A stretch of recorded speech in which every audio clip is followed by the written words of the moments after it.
I'm here today to talk about the questions of what I think are the appropriate trends in legal education. I do so after 44 years of teaching large numbers of courses around the curriculum, most of which are in the domestic area, but some of which have international significance. I think, in effect, that the kinds of pressures that we are faced with today are so large that we need to think about this in a kind of systematic fashion. And the first point is that no matter how much novelty you bring into the system, there is still an absolute need to master the fundamentals as they apply to ordinary building blocks of common law. I cannot think of a way in which you can understand complicated regulatory statutes, whether they deal with the environment or with securities frauds or with land use regulation, unless you know a good deal about the fundamental situations as they exist in the law of property, the law of persons, the law of contracts, and the law of torts.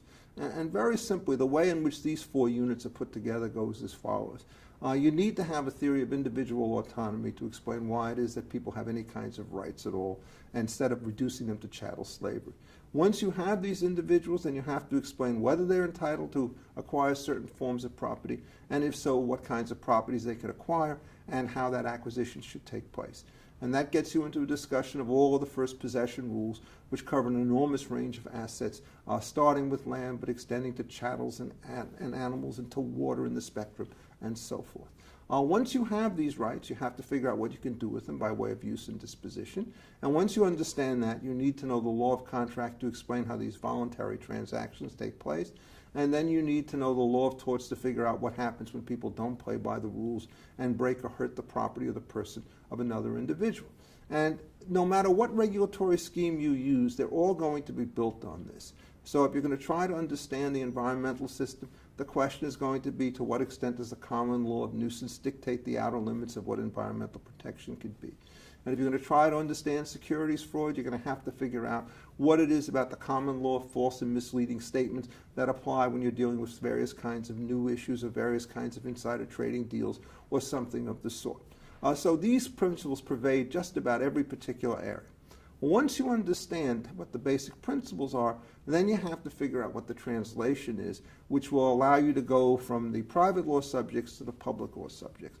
This, in turn, requires you to understand something about the constitutional limits on the way in which governments can change rights. It's not only a question of protecting rights of property and contract, both of which, after all, are in the Constitution, but it also applies, for example, to the clash, if any, between the securities law on the one hand and the First Amendment protections on freedom of speech on the other hand.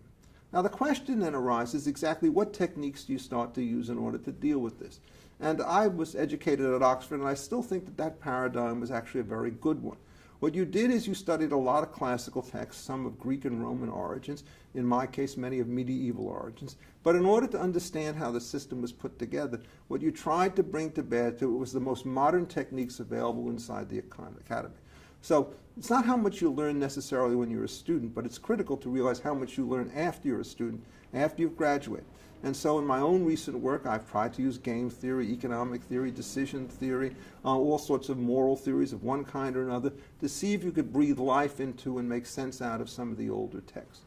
And when you start to do that, you come up with some kind of odd conclusions. One of which is that you have a greater affection for the ancient writers and some mystery, but nonetheless great admiration for the way in which they weave together natural law and utilitarian concepts, how they talk about justice as being based upon past acts and justice or utility being based on forward-looking considerations. Now, when we started this in the United States, when I started at least back in 1968, pretty much all of our focus was internal to the United States. Very little of it was directed to foreign affairs. Being a Roman lawyer by training, I was always a little bit interested in the comparative relationships between the common law systems and the civil law systems, but for the most part that was tucked off into a corner of the legal system. The great challenge today in many ways is to figure out how it is a solid grounding with respect to national transactions could lead to a solid grounding when you start to deal with transnational or international transactions. So, for example, if you want to understand how it is that states arise and how they manage to separate themselves, it's very useful to figure out how these various rules on first possession apply to nation states when they acquire territories, either by occupation or, in some cases, of course, by conquest. So all of these things, therefore, have to be kind of put together into a mosaic to figure out what happens when you look at a legal system which is not governed by a command type jurisprudence in which a sovereign with admitted authority and a monopoly of force in the state controls behaviors, but to deal with these more complicated systems in which you have lots of players of roughly equal strength and status vying for each other for influence. And in order to have a good theory of that sort, it's not only necessary to figure out how these things work when they do work, but it's also absolutely necessary to figure out why it is that various kinds of legal and social constraints in many cases fail, leading to all kinds of social disasters. Now, why do we want to know all this? Well, for one reason, it's important for all students to figure out how to work the system given the way it is, but it's equally important for students to be able to do it at the opposite end, to look at the successes and to look at the failures both in domestic and in international transactions.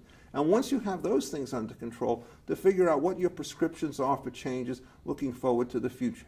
There are lots of calls today for constitutional conventions. There are lots of insistence today that we need to go back to the original understanding of the Constitution. All of these arguments have a lot of appeal, and they'll be better answered by students who have a solid grounding, which takes them from the fundamentals of individual relationships at common law, works through complicated statutory and constitutional schemes, and then decides to cast the gaze outward to see what it is that we can learn and what it is that we can contribute to the international debate over human rights, human justice, and economic efficiency. Thank you.